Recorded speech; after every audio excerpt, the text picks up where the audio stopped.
Passport தொலைந்து விட்டதால் புதிய பாஸ்போர்ட் வழங்க கோரி நாம் தமிழர் கட்சியினுடைய தலைமை ஒருங்கிணைப்பாளர் சீமான் மனு தாக்கல் செய்திருக்கிறார். இது தொடர்பான கூடுதல் விவரங்களை நம்முடைய செய்தியாளர் மதனிடம் கேட்கலாம். மதன், விவரங்களை பதிவு செய்யுங்கள். தன்னுடைய பாஸ்போர்ட் தொலைந்து விட்டதால் புதிய பாஸ்போர்ட் வழங்க கோரி தற்போது நாம் தமிழர் கட்சியுடைய தலைமை ஒருங்கிணைப்பாளர் சீமான் சென்னை உயர்நீதிமன்றத்தில் இந்த ஒரு மனுவை தாக்கல் செய்தார்.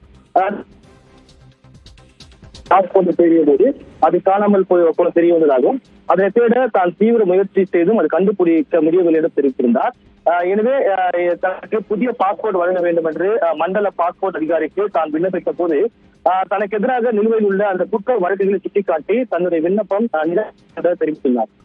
அரசியல் காரணங்களால் இந்த ஒரு வழக்குகள் பதிவு செய்யப்பட்டுள்ளதால் அந்த புதிய பாஸ்போர்ட் வழங்க கோரிய விண்ணப்பத்தை நிராகரித்து அந்த உத்தரவை ரத்து செய்து தனக்கு புதிய பாஸ்போர்ட் வழங்க வேண்டும் என்றுதான் அந்த மனுவில் சீமான் தெரிவித்திருந்தார். இந்த மனு இன்று விசாரணை வந்தபோது இது தொடர்பாக மண்டல பாஸ்போர்ட் அதிகாரி நீலாங்கரை காவலரும் அறிக்கை அளிக்க வேண்டும் என்று உத்தரவிட்டு இந்த வழக்கு விசாரணை மீண்டும் ஜூலை 2ஆம் தேதிக்கு தள்ளி வைக்கப்பட்டுள்ளது. விவரங்களுக்கு நன்றி மதன்.